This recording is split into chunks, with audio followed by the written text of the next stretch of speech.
So hello guys, दोबारा फिर से आपका मेरे इस यूट्यूब चैनल पर स्वागत है। मैं आपका स्वागत करता हूं जिसका नाम है the hub of knowledge. So guys, आज हम देखने वाले हैं इंडियन काउंसिल एक्ट 1892 का। और इसके पहले हमने देखे थे इंडियन काउंसिल एक्ट, जो कि गवर्नमेंट ऑफ इंडिया एक्ट 1858 के बाद में जो 3 इंडियन काउंसिल एक्ट लाए गए थे, उसी 3 एक्ट्स में से हमने फर्स्ट देखा था 1861 का जो इंडियन काउंसिल एक्ट है, वो मैंने आपको समझा के बताया था। मेरे प्रीवियस वाले वीडियो लेक्चर में आप देख सकते हैं, काफ़ी अच्छे से मैंने प्रयास किया है समझा के बताने का। ओके, और इस वीडियो लेक्चर में हम देखेंगे इंडियन काउंसिल एक्ट ऑफ 1892 का। Okay, so guys, after the great revolt of 1857 Britishers को लगा कि जब तक कि हम इंडियंस का कोऑपरेशन नहीं लेंगे तब तक कि हमें और ज़्यादा आने वाले दिनों में, आने वाले सालों में अपना राज यहाँ पे करना हमारे लिए मुमकिन नहीं हो पाएगा। तो उन्होंने 3 सीरीज़ लाई थी इंडियन काउंसिल एक्ट की। और मैंने आपको बताया था कि इंडियन काउंसिल एक्ट में मतलब काउंसिल, देखिए ये काउंसिल वर्ड आया, मतलब जो वॉइसरॉय की जो काउंसिल थी, उस काउंसिल में उन्होंने थोड़ा थोड़ा करके, ठीक है, इंडियंस को इनकॉर्पोरेट करना चालू कर दिया था। ठीक है। तो इसके पहले एक्ट में हमने देखा था कि 3 पीपल्स को, जो वॉइसरॉय था, ओके, उसने 3 पीपल्स को ऐड किया था। उनके नाम मैंने प्रीवियस लेक्चर में बताया है, और वो वॉइसरॉय कौन था वो भी मैंने आपको प्रीवियस लेक्चर में बताया है। ओके, आप देख सकते हो वहाँ पे। इस लेक्चर में हम देखेंगे इंडियन काउंसिल एक्ट ऑफ 1892 का। ओके, एकदम बहुत ही ईजी एंड एकदम 3 और 4 पॉइंट्स में ये एक्ट कवर किया हूँ मैंने। ओके, और बहुत ही छोटा है। ओके, एक बार आपको ये वीडियो देखने के बाद आपको तुरंत आपके दिमाग में बैठ जाएगा। ठीक है, एक बार रिवाइज करने की ज़रूरत पड़ेगी। ठीक है, सो एक बेटर अंडरस्टैंडिंग के लिए हमें ये 3 काउंसिल एक्ट हैं, इनको आपस में इंटरलिंक करना पड़ेगा। ओके, अगर हमने ये तीनों एक्ट को आपस में इंटरलिंक कर दिया तो हमें तीनों एक्ट्स को ज़्यादा याद करने की ज़रूरत नहीं पड़ेगी। बस हमें थोड़ा इंटरलिंक करना है कि पहले एक्ट में क्या था, उसके बाद में क्या आया। ओके, 3 एक्ट्स एक दूसरे में इंटरलिंक्ड है। Okay, so without wasting any time let's go. So हम क्या देखने वाले हैं,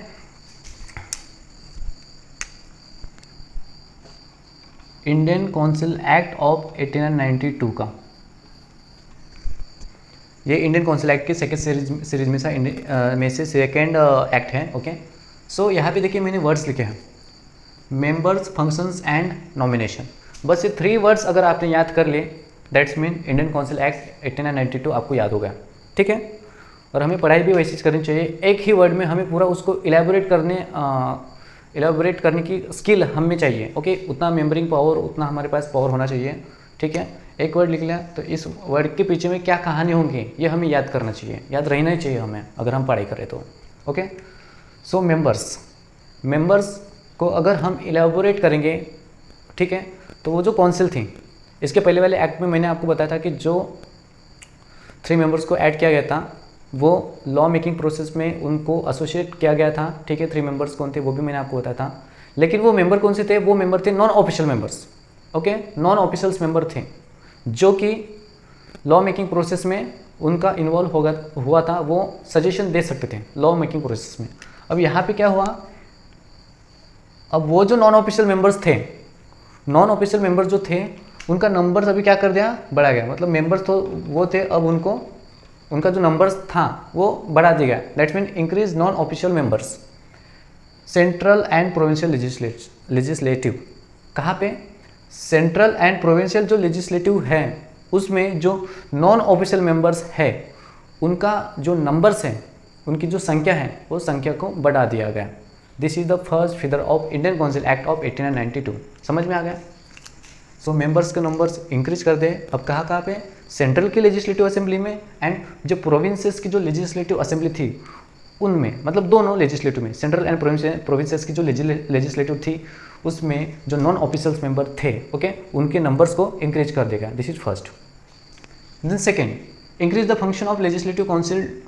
ठीक है, अब देखिए हम याद कैसे करेंगे, फंक्शन, मेंबर्स बढ़ाए मतलब उनके काम भी बढ़ गए होंगे, मतलब उनके जो फंक्शंस हैं वो फंक्शंस भी हमें बढ़ाने की जरूरत पड़ेगी ना। ओके, सो मेंबर्स बढ़े तो हमें ये याद आसानी से आ जाता है कि उनके फंक्शंस भी बढ़ जाएंगे। ओके, सो बहुत ही ईजी, बहुत ही आसान है। मेंबर्स अगर बढ़ गए तो उनके फंक्शंस भी बढ़ जाएंगे। ठीक है, सो सेकेंड फीचर्स हमारा यही होगा कि increase the function of legislative council. Okay, so अब जो नॉन ऑफिशियल मेंबर्स थे जो नॉन ऑफिशियल मेंबर्स है जो जिनकी संख्या अब हम बढ़ गई है, वो क्या करेंगे, जो बजट है, ठीक है, हमें पता है बजट मतलब क्या होता है, बजट अब वो क्या कर सकते हैं, डिस्कस कर सकते हैं, ये पावर अब उनको मिल गया। इसके पहले क्या कर सकते थे, लॉ मेकिंग प्रोसेस में वो पार्टिसिपेट कर सकते थे। ओके, सो अब वो बजट भी डिस्कस कर सकते थे, ठीक है। अब उनको क्या पावर्स मिल गए, बजट डिस्कस करने का भी पावर्स मिल गया। ओके, एंड साथ ही साथ अब वो क्वेश्चंस भी पूछ सकते थे, ठीक है, प्रश्न प्रतिप्रश्न, ये क्वेश्चंस वो अब एड्रेस कर सकते थे।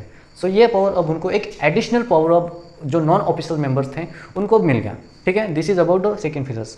थर्ड में हम देखेंगे नॉमिनेशन। नॉमिनेशन मतलब क्या, ठीक है, देखिए मान के चलें एक डायग्राम निकाल के मैं आपको समझाने की कोशिश करता हूँ, बहुत ही ईजी आपको समझ में आ जाएगा। Okay, this is central legislative assembly, central legislative council. इसका हेड क्या रहेगा, इसका हेड रहेगा viceroy. And this is provincial legislative council, इसका हेड कौन रहेगा, गवर्नर। सबसे पहली बात, ये डायग्राम है सेंट्रल लेजिस्लेटिव काउंसिल की, ठीक है, सेंट्रल काउंसिल, इसका हेड कौन रहेगा, viceroy. Second, provincial legislative councils, इसका हेड कौन रहेगा, गवर्नर। अब ये क्या करेंगे, नॉन ऑफिशियल मेंबर्स जो है इंडियंस, उनका क्या करेंगे, नॉमिनेशन। तो इस वाइसरॉय को रिकमेंडेशन करेंगे, कौन, कुछ थर्ड पर्सन वाइसरॉय को रिकमेंड करेंगे कि हाँ ठीक है, तू इस पर्सन को सिलेक्ट कर इस काउंसिल में जाने के लिए।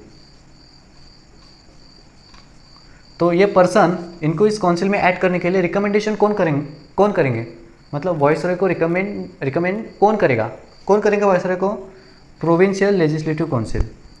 फर्स्ट, जो प्रोविंशियल लेजिस्लेटिव काउंसिल है वो and Bengal chambers of commerce, ये जो है ये इस वाइसरॉय को क्या करेंगे, रिकमेंड करेंगे कि भाई तू इसको क्या कर, तू काउंसिल में लेके जा, इसका सिलेक्शन कर, ठीक है। वो रिकमेंड करेंगे कौन, ये रिकमेंड करेंगे कौन, provincial legislative councils and Bengal chambers of commerce, ये वाइसरॉय को रिकमेंड करेंगे कि इस पर्सन को तू काउंसिल ऑफ लेजिस्लेटिव में ऐड कर, उसका इन्वॉल्वमेंट कर। ओके, ये तो हो गया सेंट्रल की बात। सेकेंड, प्रोविंशियल में कैसा है, ये जो प्रोविंशियल लेजिस्लेटिव काउंसिल है इसका हेड जो है गवर्नर, इसको कौन रिकमेंड करेंगे, district board, municipalities, universities, trade associations, zamindars and chambers. ये डिस्ट्रिक्ट बोर्ड, ये सब अथॉरिटीज़ किसको रिकमेंड करेंगी, यहाँ पे इस लेवल पर गवर्नर को रिकमेंड करेंगी। ये जो बॉडीज़ हैं इतनी सारी, ये रिकमेंड करेंगी गवर्नर को कि तू XYZ पर्सन को इस प्रोविंशियल लेजिस्लेटिव काउंसिल में भागीदारी दे, इनका इन्वॉल्वमेंट कर, ठीक है। So this is about one side, this is about second side, ठीक है। आपको इस डायग्राम के माध्यम से आपको ये थर्ड जो फिगर से समझ में आया होगा। ओके, बहुत ही अच्छा है। सो अब ये सब देखने के बाद में हम कंक्लूजन क्या निकाल सकते हैं, ठीक है। हम कंक्लूजन क्या निकाल सकते हैं, थोड़ा सा अगर हमने दिमाग के ऊपर प्रेशर दिया तो हमें कंक्लूजन यही मिलता है कि यहाँ से हमें इनडायरेक्ट इलेक्शन का जो कंसेप्ट है, इनडायरेक्ट इलेक्शन का जो कंसेप्ट है वो कहीं ना कहीं यहाँ से स्टार्ट होना चालू हुआ था। ओके, इनडायरेक्ट इलेक्शन का जो कंसेप्ट है वो कहीं ना कहीं यही से स्टार्ट होना चालू हो गया था। ओके, सो अगर आप ये पढ़ेंगे, ठीक है, सो आप देखिए, आप ये पढ़िए, ये सेंटेंस पढ़िए, ये, ठीक है।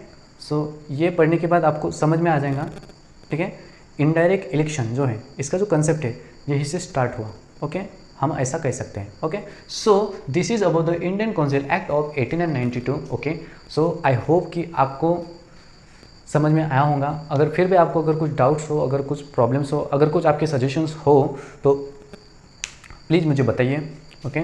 और थैंक यू सो मच। मुझे लगता है आज की वीडियोज़ ज़्यादा समय की नहीं बनी होंगी। Okay, so guys please comment कीजिए। आपका एक कमेंट मुझे मतलब बहुत खुश कर देता है। मतलब आपके एक कमेंट पढ़ के मुझे बहुत खुशी मिलती है। सो प्लीज़ गाइज सपोर्ट कीजिए। न्यू चैनल है अभी, ठीक है। और मेरे पढ़ाने की जो टेक्निक है वो आपको कैसे कैसे लगती है, आपको समझ में आता है कि नहीं आता है, ठीक है। सो